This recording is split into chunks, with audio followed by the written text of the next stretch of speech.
Imagine this. You're facing a critical decision. The pressure is on, time is tight, and the stakes are high. You could trust your gut, or worse, get stuck spinning in circles, overwhelmed by endless possibilities. But what if instead you had a clear, repeatable process that guaranteed smarter decisions every single time? That's exactly what you'll find in The Art of Critical Thinking: How to Outsmart Any Challenge. This isn't just another book about theory. It's your practical playbook for turning confusion into clarity, vague problems into precise, actionable steps, and hidden doubts into confidence-driven outcomes. Each chapter equips you with specific tools and frameworks, from sharpening your instincts to decoding hidden signals, clearly defining challenges, and pinpointing the root causes behind every issue you face. You'll learn to systematically filter out noise and bias, breaking down complex problems with laser precision. You'll uncover the power of radar thinking to spot threats and opportunities well before your competition does. You'll master how to quickly translate gut feelings into testable hypotheses, saving yourself hours of guesswork. And you'll gain the ability to forge breakthrough solutions others can't even imagine. By the time you're done, critical thinking won't just be a skill, it'll be your competitive advantage. You'll confidently approach any challenge, large or small, equipped with proven, bias-proof strategies that consistently deliver results. You owe it to yourself to never be caught off guard again. Keep reading and make smarter thinking your new superpower. Chapter 1: Signal Scan. Your gut knows before your brain does. That uneasy feeling when a project starts drifting. The subtle tension in a client's voice during what should be a routine check-in. The slight shift in team energy that whispers something's off weeks before the crisis hits. These aren't random anxieties. They're your internal radar detecting threats your conscious mind hasn't processed yet. Most people ignore these signals. They dismiss gut feelings as just stress or overthinking. They wait for hard data, clear evidence, undeniable proof. By then, the small problem has become a catastrophe. The missed deadline becomes a lost client. The team friction becomes a mass exodus. The market shift becomes obsolescence. You're about to learn something different. You're going to build a mental radar system that captures these weak signals before they explode into crises. This isn't about becoming paranoid or second-guessing every decision. This is about developing what psychologists call metacognition, the ability to think about your thinking. When children learn to monitor their own recall strategies, they outperform their peers on memory tasks. When employees pause just 15 minutes daily to reflect on their experience, they become 23% more productive. The pattern is clear. Those who watch their own mental processes gain an unfair advantage over those who operate on autopilot. Your radar system starts with a simple 2-column log. Column 1, the event. Column 2, your gut reaction. Nothing fancy, no complex analysis, just raw capture. Client meeting ran 15 minutes over. Felt like they were stalling. Team lead avoided eye contact during presentation. Something's bothering them. Competitor launched similar feature. We're falling behind. The magic isn't in the individual entries. It's in the pattern recognition that emerges when you consistently log these micro-observations. Your subconscious processes thousands of data points your conscious mind misses. By externalizing these gut reactions, you give your analytical brain something concrete to work with. But here's the trap most people fall into. They either ignore their intuition completely or trust it blindly. Both approaches fail. Ignoring intuition means missing early warnings. Trusting it blindly means chasing false alarms. The solution is calibration. 3 times a day, run a 60-second scan pause, morning, midday, evening. Ask yourself, what feels different today? Don't analyze, don't solve, just notice and log. This isn't about becoming a pessimist who sees problems everywhere. It's about becoming a realist who sees problems while they're still manageable. The best leaders aren't those who never face challenges. They're those who spot challenges early enough to address them before they become disasters. Your gut reactions need translation. That vague something's wrong feeling must become a testable hypothesis. The client seems hesitant becomes client may be considering alternatives, need to probe for competing proposals. Team energy feels flat becomes workload may be unsustainable, schedule one-on-ones to assess burnout risk. This translation process transforms fuzzy anxiety into actionable intelligence. You're not just feeling uneasy anymore, you're generating specific, falsifiable predictions you can investigate. Leading indicators beat lagging indicators every time. Revenue is a lagging indicator. By the time it drops, you're already in trouble. Client response time is a leading indicator. When it starts stretching, you know engagement is weakening before the contract gets canceled. Your radar system must focus on these early warning metrics. Track the subtle shifts that predict major changes. Monitor the small behaviors that signal big problems brewing. But beware of radar burnout. Signal fatigue is real. When you're scanning for everything, you're effectively scanning for nothing. Rotate your focus. This week, tune into client signals. Next week, team dynamics. The week after, competitive movements. Systematic rotation prevents overload while maintaining coverage. The goal isn't to become hypervigilant. It's to become selectively attentive. You're training your mind to notice what matters while filtering out noise. This is the difference between productive awareness and paralyzing anxiety. Most professionals operate like ships without sonar, navigating by sight alone until they hit the iceberg. You're building sonar. You're developing the ability to detect obstacles while there's still time to change course. Your competitors are flying blind, reacting to problems after they've already caused damage. You'll be anticipating challenges while there's still whispers, addressing issues while they're still manageable, staying ahead of the curve while others struggle to catch up. This radar system becomes your early warning advantage, but detecting signals is only the first step. Once you've identified a challenge brewing beneath the surface, you need to frame it precisely, to convert that vague unease into a crystal clear problem statement that everyone can understand and attack. The next gear in your challenge-outsmarting cycle awaits, where fuzzy concerns transform into razor-sharp targets. Before we continue, make sure to subscribe to Grow to the Top and activate notifications to receive more self-improvement tips that will supercharge your growth. And make sure to give this video a thumbs up and share it with your friends. It really helps the channel grow. Thank you for your support. Chapter 2, Problem Frame. We need better communication. Sales are down. The team isn't motivated. Sound familiar? These aren't problems. They're complaints dressed up as insights. They feel important because they point toward pain, but they're useless because they point everywhere and nowhere at once. You can't solve better communication any more than you can fix world peace. Most people mistake vague dissatisfaction for problem identification. They gather in conference rooms, nod sagely at these fuzzy observations, then wonder why nothing changes after months of effort. The issue isn't lack of solutions, it's lack of precision in defining what needs solving.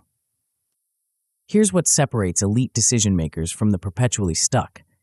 They refuse to work on problems that can't be proven wrong. Think about that for a moment. If you can't prove your problem statement false, you can't prove your solution works either. You're operating in the realm of opinion, not reality, and opinions don't compound into competitive advantage. The frame determines everything. Get the frame wrong, and even brilliant execution becomes wasted motion.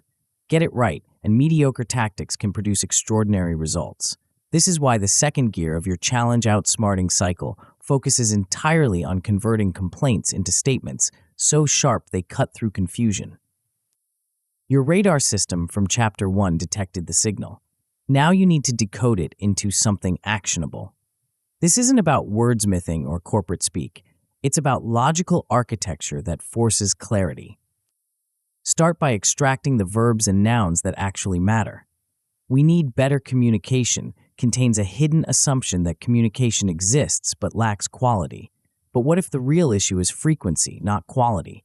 What if it's direction, information flowing up but not down? What if it's medium, email when face-to-face is needed? Every complaint contains multiple problems masquerading as one. Your job is surgical separation.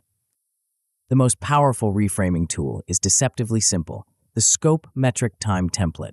3 constraints that transform any woolly concern into a testable hypothesis. Scope defines the arena, not improve sales, but increase enterprise software sales to mid-market companies. Not boost team morale, but reduce voluntary turnover in the product development team. Boundaries prevent mission creep and ensure you're solving the right problem for the right people. Metric provides the measurement, one decisive number that moves when you're winning and stagnates when you're not. Revenue per enterprise client, days between voluntary resignations, customer response time. Pick one metric that captures the essence of success, because trying to optimize everything optimizes nothing. Time creates urgency and accountability. Increase enterprise software sales to mid-market companies by 25% within 90 days. Now you have something concrete to attack, measure, and either celebrate or course correct. But here's where most people stumble. They think a well-framed problem automatically leads to the right solution. Wrong. A well-framed problem leads to better questions, which lead to hidden assumptions, which lead to breakthrough insights. This is where deductive scaffolding becomes your secret weapon.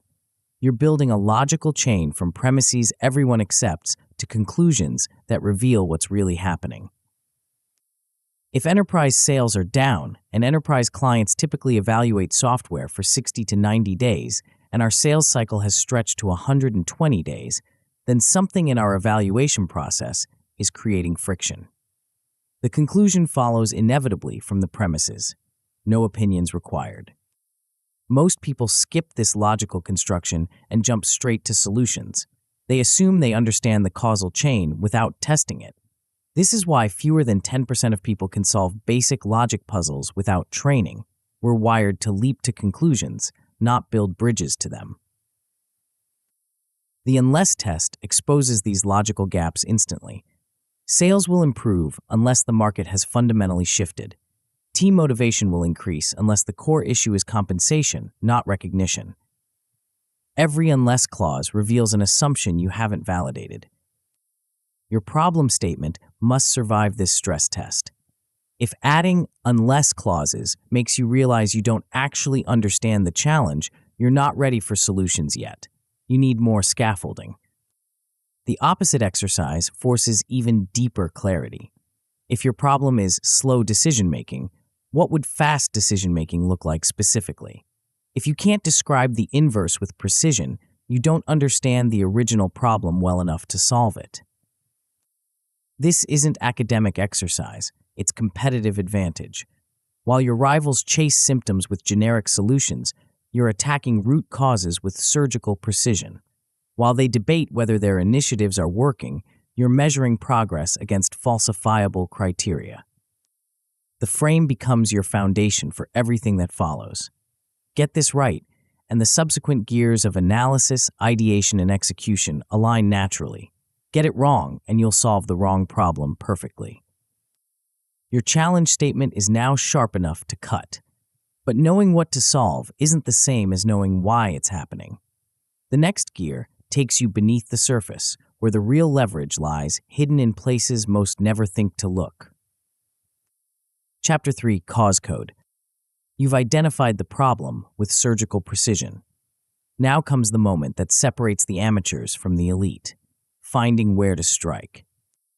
Most people attack symptoms. They see declining productivity and mandate longer hours. They notice customer complaints and hire more support staff. They observe team conflicts and schedule communication workshops. All logical responses, all missing the point entirely. The symptom is never the system. The visible problem is never the real problem. What you see on the surface is just the final expression of forces operating far beneath your awareness. And here's the brutal truth. If you're not working at the level of root causes, you're just rearranging deck chairs while the ship takes on water. This is where the concept of cause code becomes your secret weapon, the ability to decode the hidden architecture that creates the problems you observe. Think of it as reverse engineering reality itself. The first step requires something most professionals find uncomfortable: admitting that everything you think you know might be wrong. This isn't philosophical skepticism, it's practical necessity. Every industry, every organization, every team operates on inherited assumptions that were once true but may no longer apply. We've always done it this way as the enemy of breakthrough thinking. This is just how our market works, is often code for we've stopped questioning the fundamentals. First principles thinking forces you to strip away these inherited beliefs and rebuild your understanding from the ground up.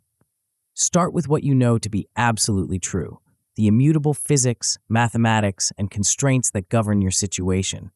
Everything else is tradition masquerading as truth. If your sales cycle is too long, don't start with industry benchmarks or competitor analysis. Start with the fundamental question: what must happen for a human being to exchange money for your solution? What are the irreducible steps in that process? What are the minimum information requirements? What are the unavoidable decision points? When you rebuild from these fundamentals, patterns emerge that were invisible when you were trapped inside conventional thinking. You discover that your industry-standard sales process includes steps that serve no actual purpose. You realize that your necessary approval chains create delays without adding value. You see that your required documentation satisfies internal politics but confuses actual buyers. But identifying what's unnecessary is only half the battle. You need to trace the causal chain from root to symptom with mathematical precision. This is where the deceptively simple 5 whys technique becomes a scalpel for dissecting complex problems. Start with your precisely framed challenge statement and ask why it's happening. Then ask why that's happening. Then why that's happening. Continue until you reach something you can actually control. The magic isn't in the number 5, it's in the relentless pursuit of deeper causation. Most people stop at the first or second why because they've found something that feels like an explanation. But feelings aren't facts. Keep digging until you hit bedrock. Here's what separates this approach from casual problem solving. You're not looking for blame or quick fixes. You're hunting for leverage points, the places where small changes create disproportionate results. Systems thinking reveals these leverage points through the lens of feedback loops. Some loops reinforce problems, making them worse over time. Others balance systems, keeping them stable. Understanding which type you're dealing with determines whether you need to break a vicious cycle or strengthen a virtuous one. When customer service response times increase, frustrated customers become more demanding, which increases response times further, which creates more frustration. That's a reinforcing loop spiraling downward. The leverage point isn't hiring more support staff. It's breaking the loop by addressing the root cause of the initial delays. Occam's razor becomes your guide through this complexity. The simplest explanation that accounts for all the evidence is usually correct. Not the most obvious explanation, not the most comfortable explanation. The simplest one that actually fits the facts. This principle cuts through the noise of competing theories and political explanations. It forces you to focus on the essential drivers rather than getting lost in elaborate conspiracy theories about why things aren't working.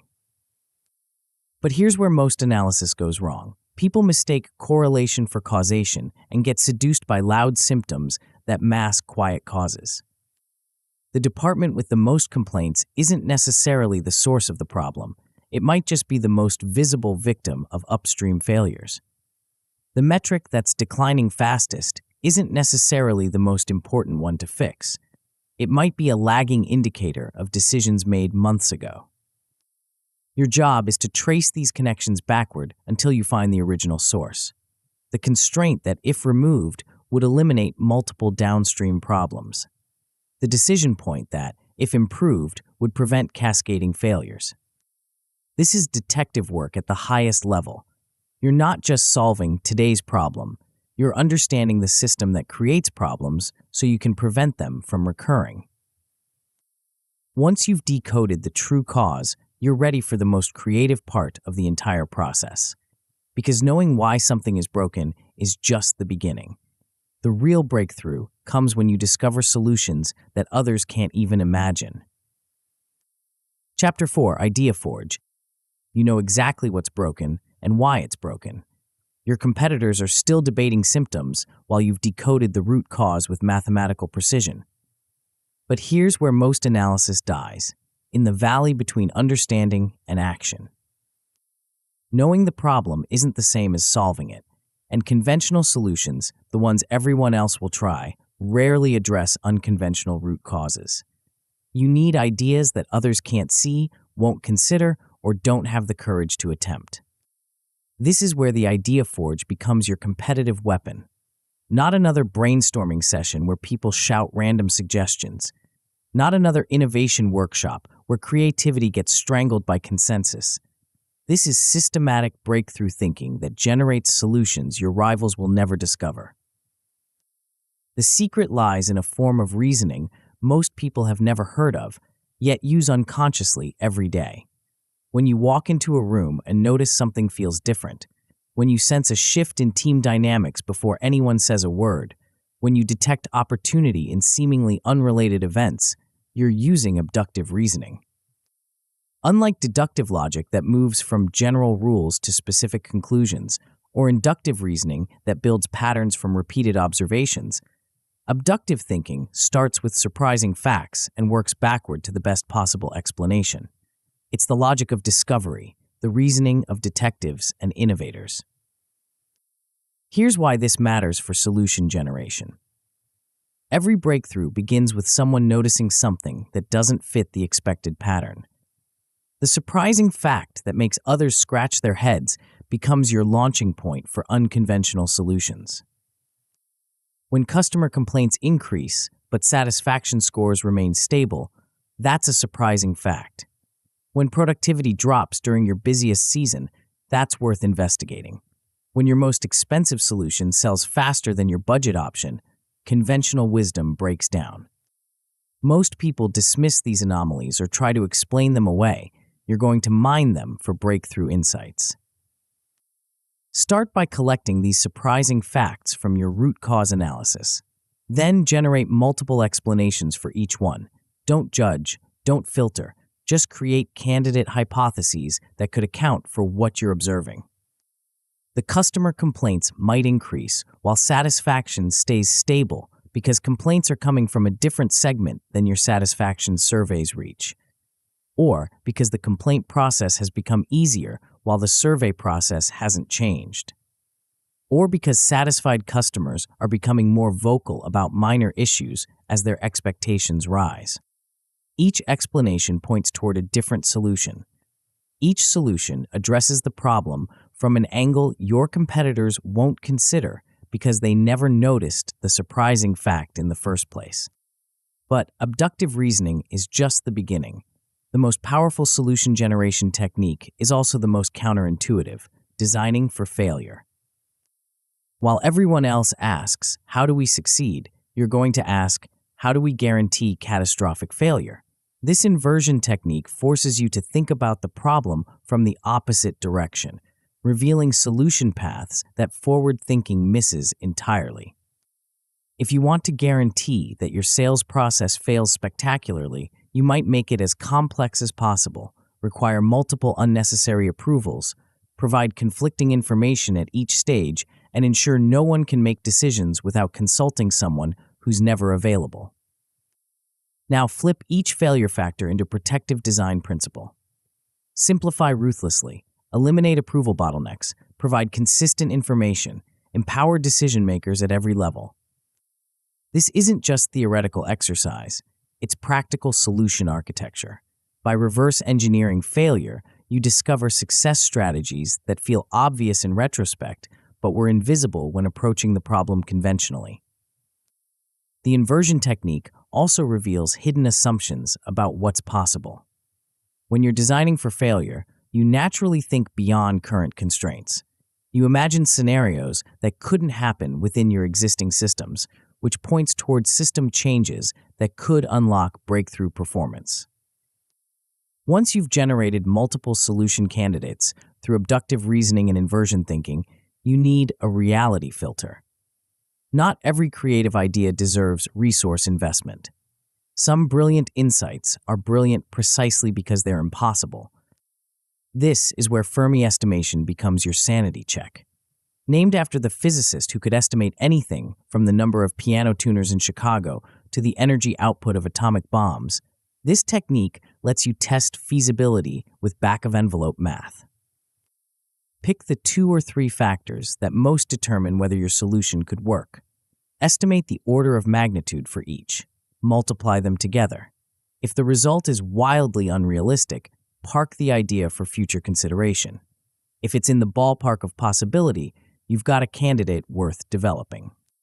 The goal isn't precision, it's proportion. You're not trying to predict exact outcomes, just separating ideas that could work from ideas that definitely won't. This rapid feasibility screening prevents you from falling in love with impossible solutions while ensuring you don't dismiss breakthrough ideas just because they feel unfamiliar. Your Idea Forge has now generated multiple unconventional solutions that address the real root cause of your precisely framed challenge. But having great options isn't enough. You need to know which option gives you the highest probability of success before you commit resources to execution. The next gear transforms your creative possibilities into evidence-based certainties, where gut feelings become mathematical probabilities and wishful thinking meets cold reality. Chapter 5, Evidence Score. Your Idea Forge has produced 3 breakthrough solutions. Each one addresses the root cause you've identified. Each one feels promising. Each one could theoretically work. Now comes the moment of truth. Which one will actually work? This is where most decision-makers stumble. They've done the hard work of analysis and creativity, then throw it all away by choosing based on gut feeling, office politics, or whoever argues most persuasively in the meeting. They treat evidence like a buffet, taking what supports their preferred option and ignoring everything else. You're about to learn something different, something that transforms hunches into probabilities and opinions into mathematical certainties. This isn't about eliminating intuition, it's about calibrating it with reality. The evidence score system operates on a simple principle. No single data point tells the whole story, but multiple independent sources can reveal the truth with startling accuracy. This is triangulation thinking, the same technique surveyors use to pinpoint exact locations and investigators use to solve complex crimes. But here's what makes this approach revolutionary. You're not just collecting evidence, you're scoring it. You're converting the messy, contradictory, incomplete information that surrounds every real-world decision into clean probability estimates that guide action. Think of evidence as falling into 3 distinct streams. Quantitative data gives you the numbers, metrics, measurements, statistical patterns that can be graphed and calculated. Qualitative insights provide the context, customer feedback, team observations, market sentiment that explains what the numbers mean. Expert judgment adds the experience, informed opinions from people who've seen similar situations before. Most people rely too heavily on one stream. Engineers worship quantitative data and dismiss everything else as soft. Marketers trust qualitative insights but ignore statistical significance. Executives defer to expert judgment without questioning the underlying assumptions. The magic happens when all 3 streams point in the same direction. When the numbers say yes, the context supports it, and experienced voices agree, you've found something close to certainty. When they contradict each other, you've discovered the questions you need to answer before moving forward. But not all evidence deserves equal weight. A customer survey from last week matters more than one from last year. A sample of 1,000 responses carries more statistical power than a sample of 10. An expert who's actually implemented similar solutions knows more than one who's only read about them. This is where evidence scoring becomes surgical. You're not just asking, what does the data say? You're asking, how much should I trust this particular piece of data? Source credibility, recency, methodology, sample size, each factor adjusts how much weight that evidence carries in your final calculation. The real breakthrough comes when you translate this evidence into explicit probabilities. Not vague statements like probably or likely, but actual percentages that can be tested and updated as new information arrives. This is where Bayesian thinking becomes your secret weapon. Named after an 18th century mathematician, Bayesian reasoning lets you start with an initial estimate, then update it systematically as evidence accumulates. It's how your brain naturally processes information, but made explicit and mathematical. Start with your gut feeling about each solution's probability of success. Don't overthink it. Just convert that intuitive sense into a percentage. Solution A feels like it has a 60% chance of working. Solution B feels like 40%. Solution C feels like 80%. These aren't wild guesses. They're your brain's unconscious synthesis of everything you know about the situation. The goal isn't to replace this intuition, but to improve it with systematic evidence processing. Now comes the update process. For each piece of evidence, ask yourself, if this solution were going to succeed, how likely would I be to see this particular evidence? If it were going to fail, how likely would I be to see the same evidence? When customer interviews strongly support solution A, that evidence is much more likely if the solution will work than if it won't. Your probability estimate for solution A should increase. When pilot testing reveals unexpected implementation challenges for solution C, that evidence is more likely if the solution will fail. Your estimate should decrease. This isn't complex mathematics, it's structured common sense. You're making the same mental adjustments you'd make naturally, but explicitly and systematically. The power of this approach becomes clear when you translate probabilities back into plain language. A 90% probability means almost certain to work. Start planning implementation. A 60% probability means promising but needs more validation. A 30% probability means interesting idea but too risky without major changes. These aren't just numbers, they're decision triggers that tell you exactly what to do next. But here's the trap that catches even sophisticated analysts: the illusion of precision. Just because you can calculate probabilities to 2 decimal places doesn't mean you should. Real-world evidence is messy, incomplete, and often contradictory. Your probability estimates should reflect that uncertainty, not hide behind false mathematical precision. Your evidence score system has now ranked your solutions by their probability of success, grounded in systematic analysis of multiple independent data streams. You know which option reality supports most strongly. But knowing the best solution isn't the same as knowing the right move. The next gear transforms probability into priority, where mathematical certainty meets strategic timing and resource constraints collide with opportunity costs. Chapter 6, Advantage Pick. You've got 3 solutions ranked by probability of success. Solution A has an 85% chance of working. Solution B sits at 70%. Solution C clocks in at 60%. The obvious choice is solution A, right? Wrong. This is the moment where most decision makers make a critical error. They confuse most likely to work with best choice to make. They ignore the brutal mathematics of resource allocation and opportunity cost. They forget that the highest probability option might also be the most expensive, time-consuming, or politically dangerous path forward. The best solution isn't always the right move. The right move is the solution that delivers the highest advantage relative to what it costs you to pursue it. This is where the concept of advantage picking separates elite decision makers from the perpetually struggling.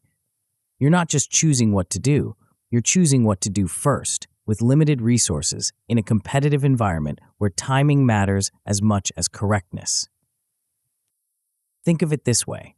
Solution A might have an 85% chance of increasing revenue by 20%, but it requires 6 months and your entire team's focus. Solution C might only have a 60% chance of increasing revenue by 15%, but it takes 2 weeks and minimal resources. Which one actually advances your position faster? The answer isn't obvious until you map out the cascading consequences of each choice. This is where decision trees become your strategic visualization tool, not complex flowcharts that require software to understand, but simple branching diagrams that show what happens next and next after that, for each option you're considering. Start with your current position. Draw branches for each solution. At the end of each branch, show the most likely outcome based on your probability estimates. But here's the crucial part. Don't stop there. Show what becomes possible after that outcome. If solution A succeeds and increases revenue by 20%, what doors does that open? Does it fund the next phase of growth? Does it attract investor attention? Does it give you market credibility that unlocks bigger opportunities? The immediate impact is just the beginning. The secondary and tertiary effects often matter more. If solution C succeeds with its 15% revenue increase, what becomes possible then? Maybe it's smaller immediate impact, but faster execution means you can attempt 2 more solutions in the time it would take to complete solution A. Maybe the quick win builds team confidence and stakeholder buy-in that makes bigger bets possible later. This cascading analysis reveals the true strategic value of each option, but you still need a systematic way to compare apples to oranges, quick wins to big bets, certain small gains to uncertain large ones. Enter the ICE framework: impact, confidence, effort. 3 factors that capture everything you need to know about the relative advantage of any option. Impact measures the size of the change if everything goes according to plan. Not just immediate results, but the full cascade of consequences you've mapped in your decision tree. This isn't wishful thinking. It's the mathematical expected value of pursuing this path. Confidence is your probability estimate from the evidence score system, converted into a simple 1 to 10 scale. An 85% probability becomes an 8.5 confidence score. A 60% probability becomes a 6. This imports all your systematic evidence analysis into a format that's easy to use for comparison. Effort captures the true cost of pursuit, not just money, but time, attention, political capital, and opportunity cost. The resources you won't be able to deploy elsewhere if you choose this option. This is where many decisions go wrong. People underestimate effort and overestimate their ability to multitask. The ICE score is beautifully simple. Impact times confidence divided by effort. High impact and high confidence increase the score. High effort decreases it. The math automatically balances ambition against feasibility, potential against cost. But here's where the framework becomes truly powerful. It forces you to think in terms of resource efficiency rather than just absolute outcomes. A solution that delivers 80% of the impact for 20% of the effort often beats a solution that delivers 100% of the impact for 100% of the effort, because it leaves you with resources to pursue additional opportunities. This is portfolio thinking applied to individual decisions. You're not just optimizing for this choice, you're optimizing for the sequence of choices this choice enables. The highest ICE score identifies your advantage pick, but the framework also reveals something equally valuable: the quick win versus big bet trade-off. Solutions with high impact but high effort are big bets. Solutions with moderate impact but low effort are quick wins. Both have their place in a strategic portfolio. Quick wins build momentum, prove concepts, and generate resources for bigger bets. Big bets create sustainable competitive advantages and breakthrough results. The key is knowing which type of move your situation demands right now. Your advantage pick is now clear, mathematically justified, and strategically sound. You know exactly which solution delivers the highest return on your limited resources. But knowing what to do isn't the same as getting it done. The next gear prepares you for the inevitable resistance that greets every meaningful change, where logic meets politics, and your perfect plan encounters the messy reality of human nature. Chapter 7: Persuasion Armor. You've done everything right. Your signal radar detected the challenge early. Your problem frame cut through confusion with surgical precision. Your root cause analysis revealed the true leverage point. Your idea forge generated breakthrough solutions. Your evidence score ranked them mathematically. Your advantage pick identified the optimal move. Now you walk into the conference room to present your recommendation, and within 5 minutes, everything falls apart. That's not how we do things here. The timing isn't right. What if it doesn't work? Have you considered the political implications? I'm not sure our team is ready for this. Let's table this and revisit next quarter. Sound familiar? You've just encountered the immune system of organizational inertia. No matter how brilliant your analysis, no matter how compelling your evidence, no matter how obvious your logic, human beings resist change. They question conclusions that threaten their comfort zones. They find flaws in reasoning that challenges their assumptions. This isn't personal. It's not even conscious. It's the predictable response of minds protecting themselves from the cognitive effort required to update their worldview. And if you're not prepared for it, even your best work will die in committee. This is where persuasion armor becomes essential. Not manipulation or political maneuvering, but systematic preparation that transforms inevitable resistance into collaborative problem-solving. The foundation of your armor is something most people never think to create, a visual map of your reasoning that makes every logical connection explicit and testable. Think of argument mapping as the architectural blueprint of your thinking. Instead of presenting conclusions and hoping people trust your process, you're showing them exactly how you arrived at each insight. Every claim connects to specific evidence. Every piece of evidence links to a clear warrant that explains why it supports the claim. This isn't academic exercise, it's practical defense against the most common forms of pushback. When someone says, "I don't buy your conclusion," you can point to the specific evidence node they're questioning. When they challenge your interpretation, you can examine the warrant that connects evidence to claim. Instead of defending your entire argument, you're collaboratively examining individual components. But here's where most people make a critical error. They treat objections as attacks to be defeated rather than information to be processed. They get defensive. They argue harder. They try to overwhelm resistance with more data or louder conviction. You're going to do something completely different. You're going to treat critics as unpaid consultants whose job is to stress test your thinking and identify blind spots you've missed.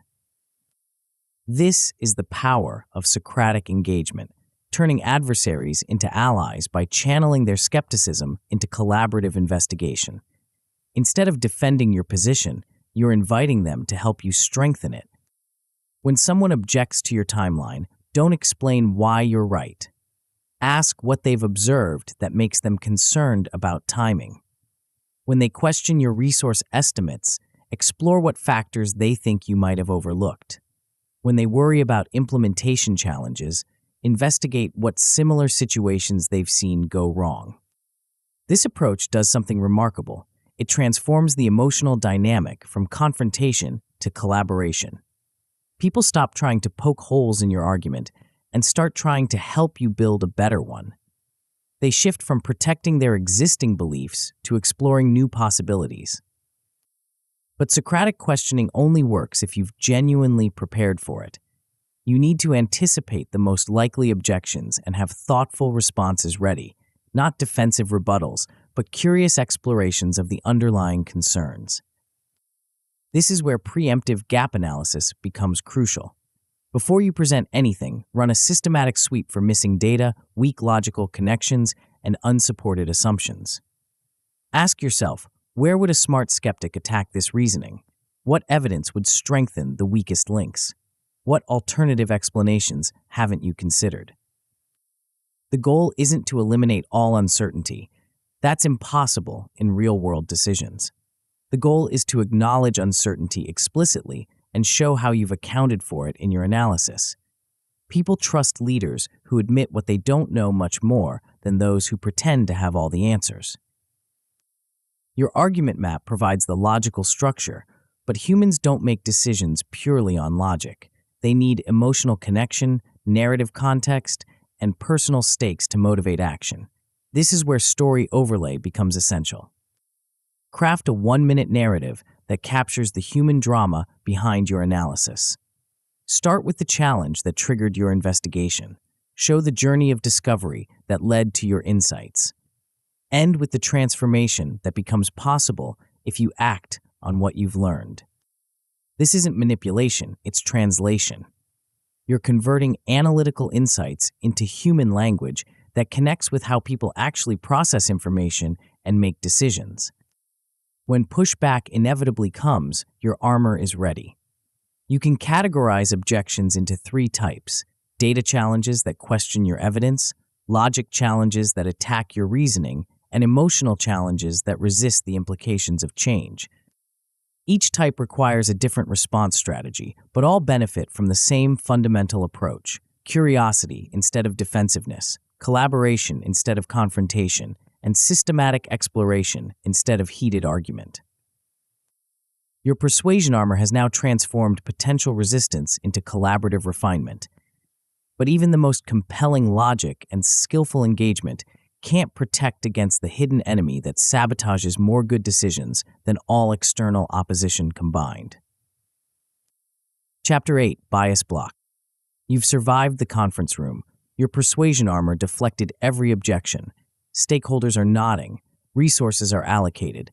Implementation begins next week. Then, 6 months later, you're staring at results that make no sense. The solution that should have worked didn't. The evidence that seemed rock solid crumbled under real-world pressure. The logic that felt bulletproof had holes you never saw coming. What happened? The same thing that derails 70% of well-reasoned decisions. Your own mind sabotaged you. This isn't about intelligence or competence. The smartest people in the world fall victim to the same mental traps. Nobel Prize winners make predictable errors in reasoning. Successful executives repeat the same cognitive mistakes that destroyed their predecessors. Even awareness of these patterns doesn't automatically prevent them. The human brain evolved to make fast decisions with incomplete information in life or death situations. Those same shortcuts that kept our ancestors alive now systematically distort our judgment in complex modern environments. What once saved us now sabotages us. These aren't occasional glitches. They're systematic patterns that corrupt decision-making at the most critical moments, and they're invisible to the person experiencing them, which makes them exponentially more dangerous. This is where bias blocking becomes your final line of defense against the most sophisticated enemy you'll ever face: your own unconscious mind. The most insidious part of cognitive bias is that it feels like clear thinking. When you're anchored to the first number you heard, it doesn't feel like anchoring. It feels like reasonable estimation. When you're cherry-picking evidence that supports your preferred conclusion, it doesn't feel like confirmation bias. It feels like thorough analysis. The fatal four biases destroy more good decisions than all external obstacles combined. Anchoring locks your estimates to irrelevant starting points. Confirmation bias filters evidence to support predetermined conclusions. Sunk cost fallacy throws good resources after bad investments. Framing effects make identical options seem completely different based on how they're presented. Each one feels rational in the moment. Each one corrupts judgment systematically. Each one can be neutralized with the right intervention at the right time. The key insight is timing. Bias interventions don't work after you've already committed to a course of action. By then, your mind has too much invested in being right. The intervention must happen in the narrow window between analysis and commitment, the moment when you think you know what to do, but haven't yet made it irreversible.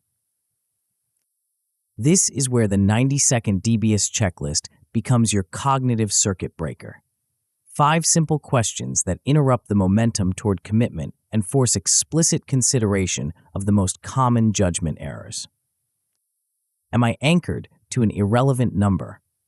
The first figure you encountered, last year's budget, a competitor's price, an initial estimate, may be distorting every subsequent calculation. Force yourself to approach the problem from a completely different starting point. Am I seeing only confirming evidence? Your brain naturally seeks information that supports your preferred conclusion and dismisses contradictory data. Actively hunt for evidence that would prove you wrong. If you can't find any, you're probably not looking hard enough. Am I escalating commitment to a failing course? The resources you've already invested feel like reasons to continue investing, even when the fundamentals have changed. Ignore sunk costs completely. Make the decision based on future costs and benefits only. Am I being manipulated by how options are framed? The same choice can seem attractive or repulsive, depending on whether it's presented as a gain or a loss, as a percentage or absolute number, as a short-term or long-term outcome. Reframe the decision multiple ways to see if your preference remains stable. Have I considered how this could fail? Your brain systematically underestimates the probability of negative outcomes for plans you've developed. Force yourself to imagine vivid failure scenarios and work backward to identify the most likely causes. This checklist takes 90 seconds to complete, but it can save months of wasted effort and resources. The key is making it automatic, a mandatory pause before any significant commitment. But individual bias blocking isn't enough for complex decisions that involve teams and extended timelines. You need systematic organizational defenses against collective delusion. This is where pre-mortem analysis becomes essential. Before you begin implementation, gather your team and imagine that the project has failed catastrophically. Don't just acknowledge that failure is possible, make it vivid and specific. What went wrong? When did you first notice problems? What warning signs did you ignore? This exercise does something remarkable. It gives people permission to voice concerns they might otherwise suppress. It surfaces risks that optimistic planning typically overlooks. It identifies failure modes while there's still time to prevent them. The devil's advocate rotation adds another layer of protection. Assign someone different each week to attack your assumptions, question your evidence, and propose alternative explanations. Reward the strongest counter-arguments rather than punishing dissent. Make skepticism a valued contribution rather than a career-limiting move. Your bias block system has now created multiple checkpoints against the cognitive traps that destroy good decisions. But even the most sophisticated bias defenses are useless if they become static. The final gear in your challenge-outsmarting cycle ensures that your decision-making system evolves as fast as the challenges you face. Chapter 9, Adaptive Loop. You've built the perfect decision-making system. 9 gears that transform uncertainty into advantage, confusion into clarity, analysis-paralysis into unstoppable momentum. Your signal scan detects challenges before they explode. Your problem frame cuts through ambiguity like a laser.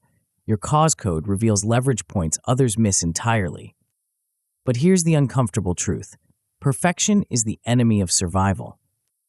The moment you think you've mastered the game changes. The market shifts, technology evolves, competitors adapt, customer expectations transform, political landscapes realign. What worked brilliantly last quarter becomes obsolete next month. This isn't pessimism, it's reality. And it's exactly why the final gear of your challenge-outsmarting cycle isn't about perfecting your system. It's about ensuring your system perfects itself. The most dangerous phrase in any organization is, "We've always done it this way." The second most dangerous is, "Our system is working perfectly." Both statements signal the beginning of the end, the moment when learning stops and decline begins. You need something different, something that keeps you ahead of change instead of reacting to it, something that turns volatility into competitive advantage rather than existential threat. This is where the adaptive loop becomes your ultimate weapon, a meta-system that continuously upgrades your decision-making while you're using it. The foundation comes from military strategy, specifically the OODA loop developed by fighter pilot John Boyd. Observe, orient, decide, act. The pilot who completes this cycle faster than their opponent wins the engagement, regardless of aircraft superiority or tactical position. But Boyd's insight goes deeper than speed. He realized that the loop itself must evolve. Each cycle doesn't just produce better decisions, it produces better decision-making. You're not just solving today's challenge, you're building the capability to solve tomorrow's challenges faster and more effectively. Your enhanced version adds Bayesian updating to the traditional OODA framework. After each action, you don't just observe results, you update your probability estimates based on what actually happened versus what you predicted. This creates a learning system that gets more accurate over time. When your evidence score predicted an 80% chance of success and the solution failed, that's not just disappointing, it's data. Your confidence calibration was off. Your evidence weighting needs adjustment. Your risk assessment requires recalibration. When your advantage pick delivered results faster than expected, that's equally valuable information. Your effort estimates were conservative. Your impact calculations were understated. Your ICE scoring system needs refinement. This isn't about perfectionism. It's about precision. Each cycle through your challenge-outsmarting system generates feedback that makes the next cycle more accurate. You're building a decision-making engine that compounds its own effectiveness. But speed and accuracy aren't enough if you're optimizing for the wrong outcomes. This is where reflective equilibrium becomes essential. The process of ensuring your evolving tactics remain aligned with your unchanging principles. Your core values shouldn't shift with market conditions or competitive pressure. Integrity, excellence, service to others, long-term thinking. These anchors prevent adaptive systems from drifting into ethical gray areas or strategic dead ends. The reflective equilibrium process forces regular alignment checks. Are your recent decisions consistent with your stated principles? Have you compromised important values for short-term gains? Are you becoming someone you respect or someone you wouldn't want to work for? This isn't philosophical navel-gazing, it's practical risk management. Leaders who lose touch with their core principles eventually lose everything else. Teams that abandon their values for expedient solutions discover that expedient solutions rarely solve anything permanently. Your adaptive loop now operates on multiple levels simultaneously. Tactical learning improves your execution of individual gears. Strategic learning refines your overall system architecture. Ethical learning ensures your enhanced capabilities serve worthy purposes. This creates something remarkable, a decision-making system that becomes more powerful precisely when challenges become more complex. While others struggle with increasing uncertainty, you thrive on it. While competitors freeze when faced with unprecedented situations, you accelerate. But the ultimate payoff isn't just personal, it's multiplicative. Every person who masters this challenge-outsmarting cycle becomes a force multiplier for everyone around them. Your improved decision-making elevates team performance. Your systematic thinking clarifies organizational strategy. Your bias-resistant analysis protects against collective delusions. You become the person others turn to when stakes are highest and time is shortest. Not because you have all the answers, but because you have a reliable system for finding the right answers quickly. This is your competitive moat in an age of artificial intelligence and algorithmic automation. Machines can process data faster than humans. They can identify patterns we miss. They can calculate probabilities with mathematical precision. But they can't navigate the messy intersection of logic and politics, evidence and emotion, analysis and action that defines real-world decision-making. They can't adapt their reasoning frameworks based on contextual nuances. They can't balance competing values while maintaining ethical integrity. Your challenge-outsmarting cycle gives you something no algorithm can replicate: the ability to think systematically about unsystematic problems, to apply rigorous logic to ambiguous situations, to make bias-resistant decisions under pressure while maintaining your humanity. This is more than a decision-making system. It's a thinking upgrade that compounds over decades. Every challenge you face becomes practice for the next one. Every solution you implement generates insights for future problems. Every cycle through the system makes you more formidable. 5 years from now, while others are still debating what to do, you'll be implementing your third iteration of the solution. While competitors are analyzing the problem, you'll be measuring results. While markets are shifting, you'll be adapting. You now possess something rare and valuable: a portable, bias-proof, continuously improving decision engine that scales with your ambitions and evolves with your environment. The only question remaining is what you'll do with this unfair advantage. The world is full of challenges, waiting for someone smart enough to solve them, bold enough to act on the solution, and systematic enough to execute flawlessly. Someone who can detect weak signals before they become crises, frame problems with mathematical precision, and generate breakthrough solutions others can't imagine. Someone exactly like you. Now go outsmart every challenge that dares to stand in your way.